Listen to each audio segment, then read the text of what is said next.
getting fucking old. I just spent the last hour going through just old footage, like shit takes from the cutting room floor of my old vlog and behind the scenes stuff, some old stuff from when we shot the Pantelis pilot. I've put on another fucking me. I was looking at how big Pantelis was back then and how thin he is now in comparison. And I just like, all this, fuck man, I just like round it out. Fucked up thing is though, the interesting thing is, I think I like how I look now better than I did 5 years ago. I was too thin, I was creepy, but I am getting old. I just closed my window, which is right in front of me. I like leaned over the screen and I hurt my elbow and I pulled my chest muscle. Fuck. Getting old sucks. I'm super out of shape because most of the time, especially now. So here's the thing, and this will lead into what I want to talk to today.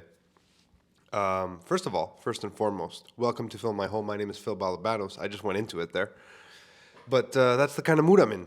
I got a lot of things I need to do. I got a lot of things I need to get done today, so there's no dead time between. Like from the second I got here, I've been editing, and I'll go back to what I was just talking about, which is before the pandemic, 90% of my time, no, that's not true. Before the pandemic, I would say 75% of my time was spent on a location somewhere shooting, be that handheld with a rig or just out and about and shooting. And anyone who has shot knows that shooting is very physical, like there's a lot going on. Now, it feels like almost I want to say every other client, but it's more than that. 80% of my clientele base now is like, oh, we need studio stuff for like content marketing, for YouTube, for social, that kind of stuff. A lot of talking head stuff. So effectively, once it's set up, which only takes me about, I mean, depending on the complexity of a shoot, setting up a studio is, especially my studio, the way I have it behind me set up, everything's kind of within a couple feet of each other. Sure, there's some lifting and some hoisting and some putting tripods up and adjusting lights, but none of it is very physically demanding, right? Unless we're putting up like heavy stands but someone always helps me. So I have like 3 regulars that I'm doing constantly, like 3 regular setups. And the way I've set them up, I can almost like rotate one arm and switch the light, and it's pretty quick, right? Like the initial setup was hard, but now they're set up. Like they're set up. I just need to reset them every time. And because of that, I end up spending a lot more time just because once I've set up and we start rolling, aside from talking and directing the talent or the client, and sometimes maybe, getting up to like move, the prompter, I don't move much. And then once it's all shot and on the cards, I come here, I sit down, and I sit here for like 8 hours a day sometimes just editing. So I'm not moving a lot. So this morning I got here at like 8 o'clock. I sat down and I just edited till it's now 1 o'clock. I just stopped. Like I stopped to eat lunch and I'm doing this. So like my body is just like all cramped up because I'm not getting any exercise. It's fucking terrible. The idea that I just closed a window and I hurt myself, that's very telling. It's very telling. But on the same topic of what my work is like now, I've come to a conclusion, and I wrote it down. I have a little notepad here. I wrote it down the other day because I wanted to talk about it. And this is what it says. It says, gear made me shit. What does that mean? So anyone who's been following me for a while knows that I love fucking getting new equipment. It excites me. Like, I'm like a kid in a candy store, right? I got a new camera at Christmas, which is, and I've said this before, it's my dream fucking camera in terms of what it does, right? It has proper professional grade audio inputs. It has some of the most advanced autofocus, which I've never had. The image is beautiful. So I get this new camera and I had COVID at the beginning of January, but right after COVID, I got out there and I started shooting. Guys, 90% of everything I've shot on this new phenomenal top of the line best ever camera sucks. It's garbage. It's absolute and utter trash. If it's on a tripod, it's looked great. But the second it's up to me as the mechanism, the driving force to move a shot, to compose, falling apart. And I got nervous. I was like, what the fuck? Maybe I just need more practice with this camera. Is this camera not as good as I thought? Am I losing my edge? Can I no longer shoot the way I used to because I'm so out of shape? Because I famously avoided using any kind of stabilization for years. It wasn't always a budget requirement. I actually really like handheld footage, so that's one thing. But for the most part, I shot everything handheld. I used to hang, right before COVID, I used to go down to Florida, hang off the side of a golf cart on the tarmac in Florida and shoot planes taxiing around the runway. Like I wasn't using any stabilization. I had my arm hooked on the side and I was holding the camera. And it looked fucking great. It was stable. I had very little IBIS, so like the internal stabilization on the camera, because whatever, it existed, but it wasn't great. The camera I have now has active track. Like it actually stabilizes and everything still looks like shit. So I thought to myself, I go, it must be me. I must be doing something wrong. And the more I thought about it, the more I realized all the things that made my shooting style extremely unique and why people liked it and why I loved it, because I had grown to love my own style. Like I like to watch my own stuff. The technology that came with the camera was like a crutch. So I was like, first of all, I never had autofocus, right? We'll break this down. I never had autofocus. So I would focus manually by eye and by feel. Now I have autofocus. I'm like tap, tap, tap, tap, tap, tap, tap, focus. I'm just letting it do its thing, but it doesn't have any kind of, what's the word I'm looking for? It doesn't have any kind of natural flow to it. You know what I mean? It's just very mechanical. And I tried to adjust that. And instead of taking the time to figure out, maybe I should focus manually, I was like, no, there's computer stuff in here that'll fix it. The other thing is it has a touch screen, which I've always been really against on cameras because I don't like the idea that I'm touching the only like permanent viewable version of my like the thing I'm shooting. It gets smudgy and whatever. The thing is when you tap a flip out screen, it shakes the camera, right? Like even if I just tap this one a little, you see that little jitter. So if I'm constantly doing that on set, it's doing this weird thing, so my shots aren't fluid, they're not smooth. Also low light. I would hunt for natural light if I couldn't have my own lights. This camera's fucking phenomenal in low light. My old one was too, I'm not gonna complain about that, but again, I was like, yeah, I'll just boost the ISO, which is something I would have never done. And I feel like this all comes back to like this conversation that I've been having on and off on this show forever, which is there's so much shit content out there that it's affecting the way our minds work, myself included. And I end up shooting crappier content, and I'm like, it's fine. Like TikToks look like shit. This is good. I'm not saying I do that for every client. I don't. But I've been realizing that, especially, so my buddy opened a cafe, and I decided to do some test footage there because it's a new camera. And I sent him the footage, and he was really happy with it. Super excited. By the way, if you guys are in the Mile End of Montreal, go check out Cucina Niata, Niata. It's right next to the famous Saint Viator Bagel there, right there on Saint Viator Street. The best panacopitas, like the best filo you'll find in the city. I mean, outside of Greece possibly. It's delicious. Go check it out, Niata. Tell them I sent you. So I make him these videos and he loves them and they do really, really well on social media. But I think they're terrible. They're objectively bad. Like the footage is shaky, the focus all over the place. There's not one thing about those videos that I like, that I look at this, I'm like, I made this, it's great. The only thing I take away is I made these for him because I was testing my gear and they brought him business. That makes me happy. But in terms of quality, garbage. Like they make me cringe to look at them. And there was a part of me that really thought I was just out of practice, right after COVID. I hadn't shot because of the lockdowns going on. But I don't think it is that. I think I put too much of myself to the side and let the camera do things for me. Because I'm a bit of a purist when it comes to content creation, or I guess I was. Maybe I'm not anymore. But I'm a bit of a purist. Like, I like to do things the difficult way, even if I don't have the time or the budget, because I feel there's a better product that comes out of it.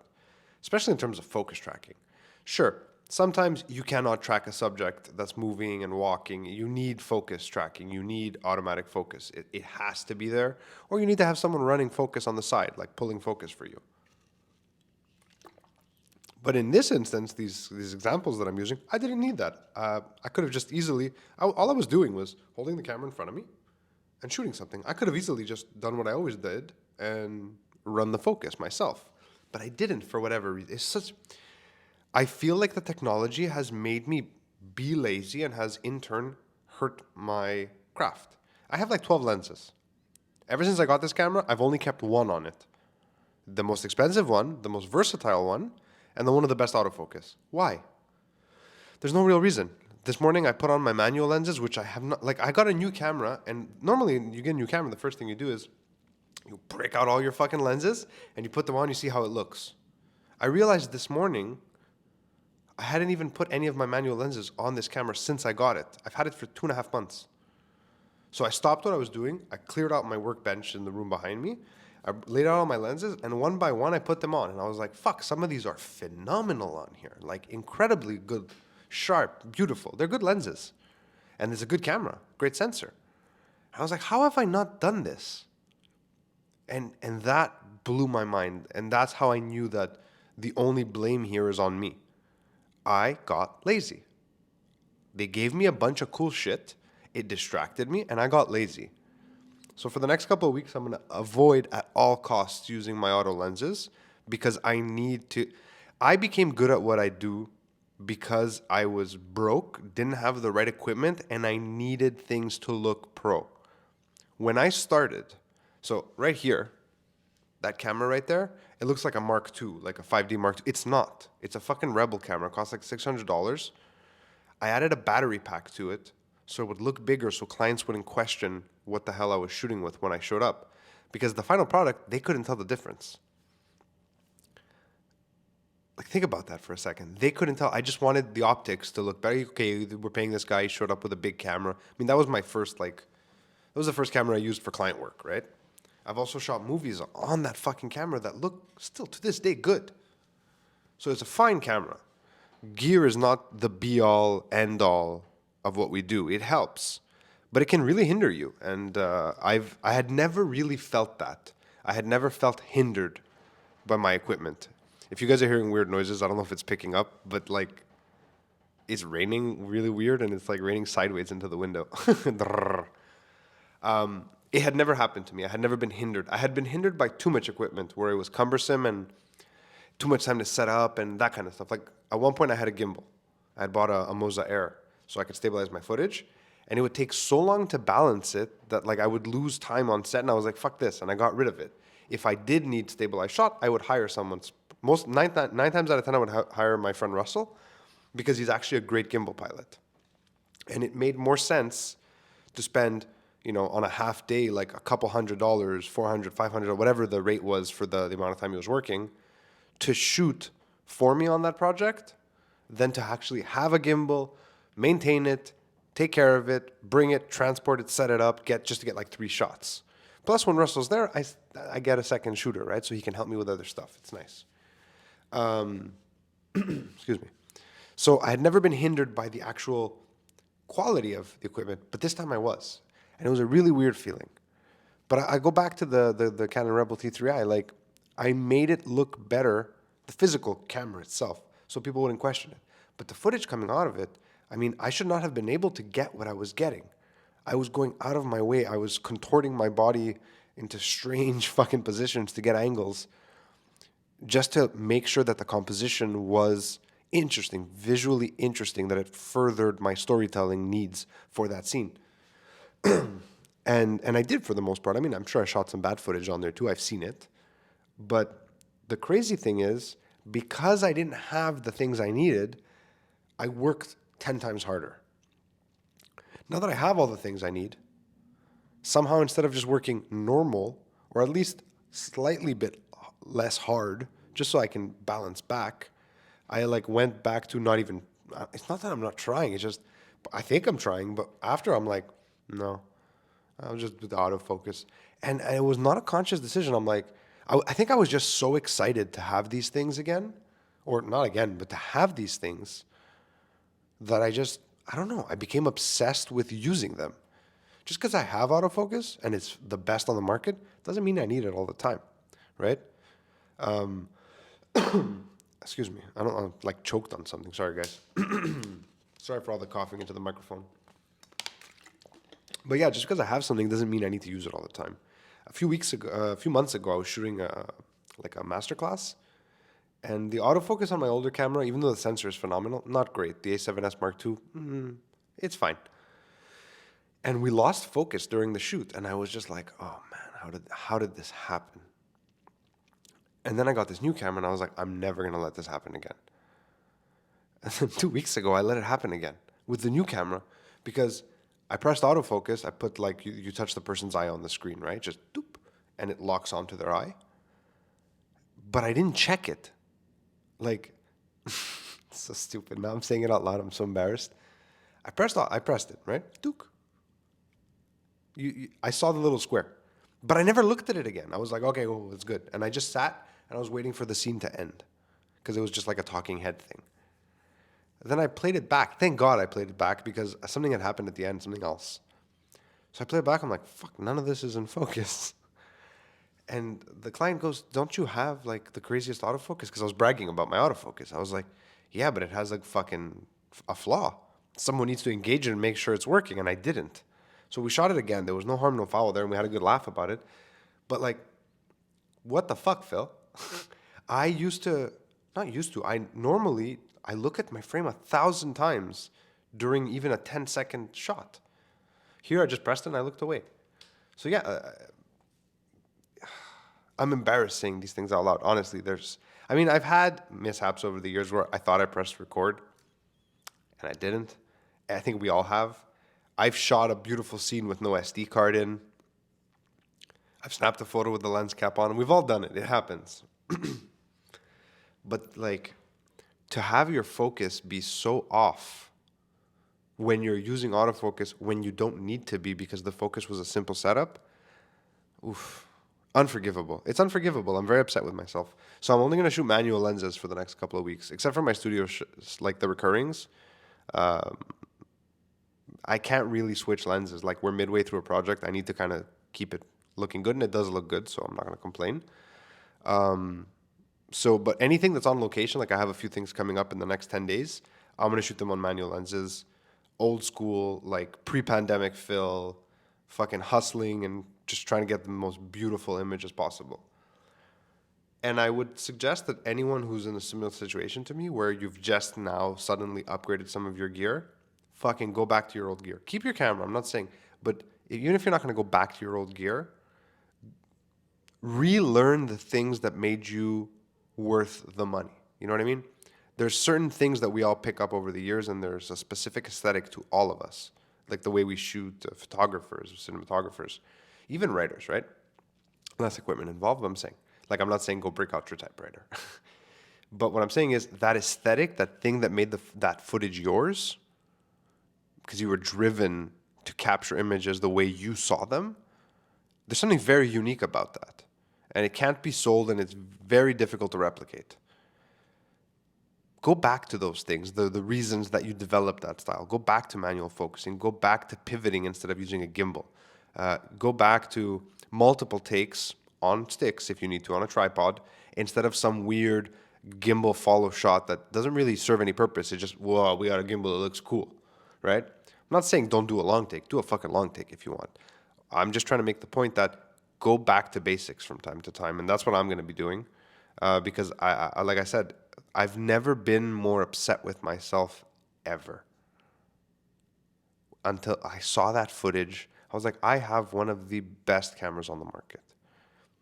I'm a seasoned veteran at this point. I've been doing this for 10 years.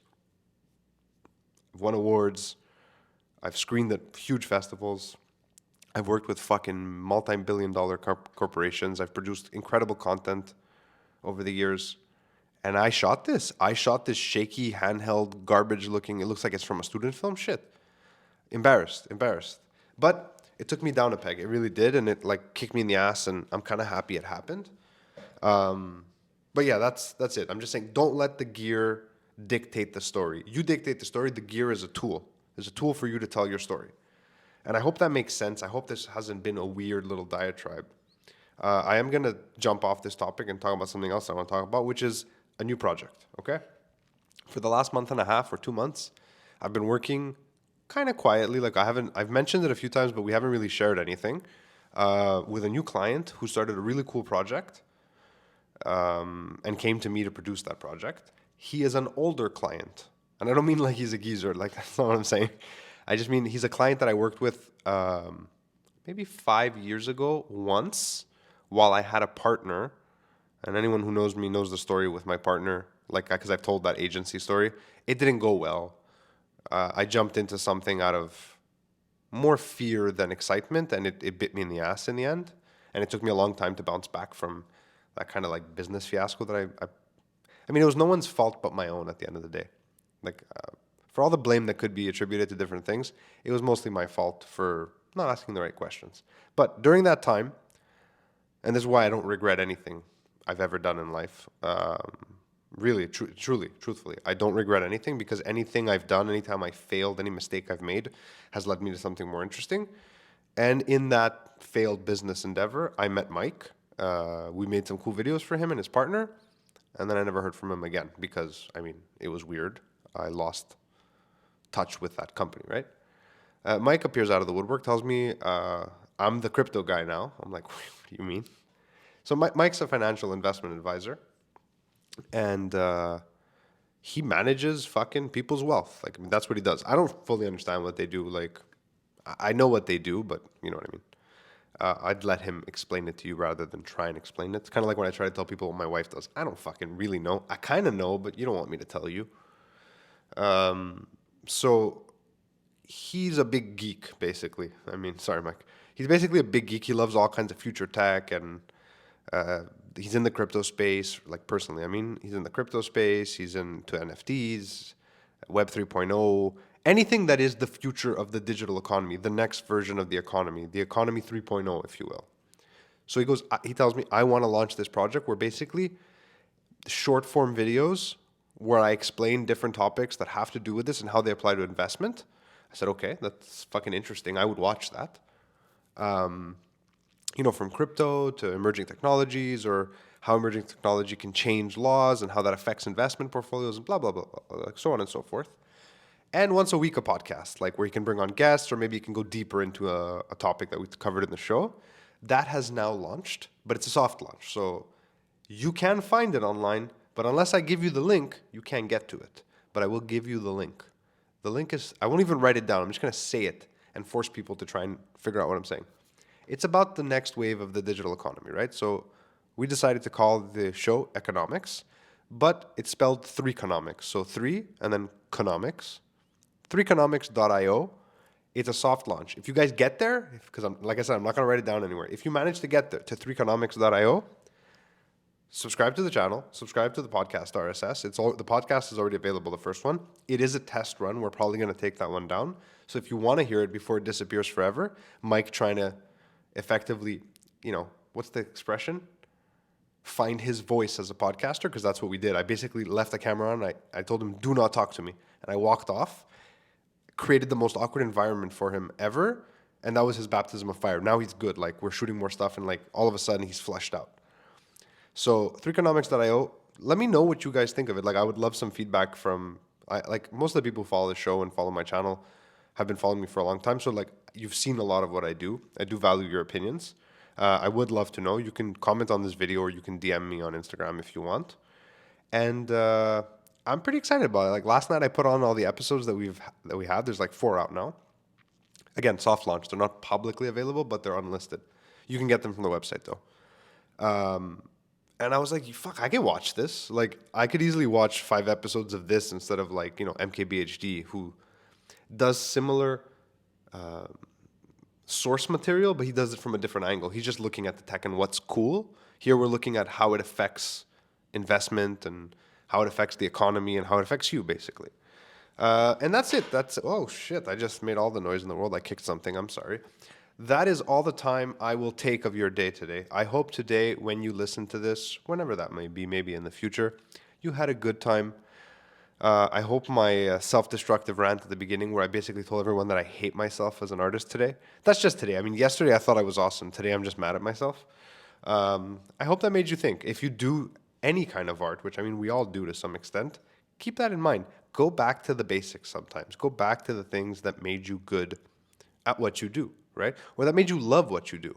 And for me, part of what made me love it was how difficult it was sometimes. Like, against all odds. Like, I'm successful for famously succeeding where others would have failed, and making nothing into something, right? And I've had clients say those exact words into me. They're like, you turned nothing into this incredible project. Because I had nothing. There was not enough budget, not enough gear, not enough this. So go back to basics from time to time. And more importantly, subscribe to this YouTube channel because I'm doing it for you guys. I'm not doing it for me. That's a lie. I'm also doing it for me, but I'm mostly doing it for you guys.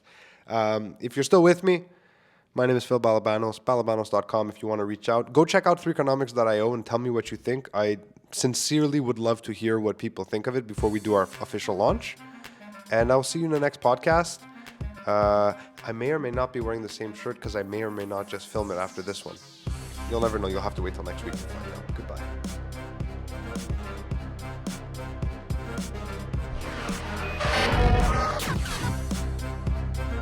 You've been listening to Fill My Hole. This podcast is available on YouTube in its full video form. If you're lazy and you don't want to Google it and you don't want to search on YouTube, balabanos.com, hit the podcast section. You can subscribe directly to the RSS feed there. My name is Phil Balabanos, and I'll see you next time.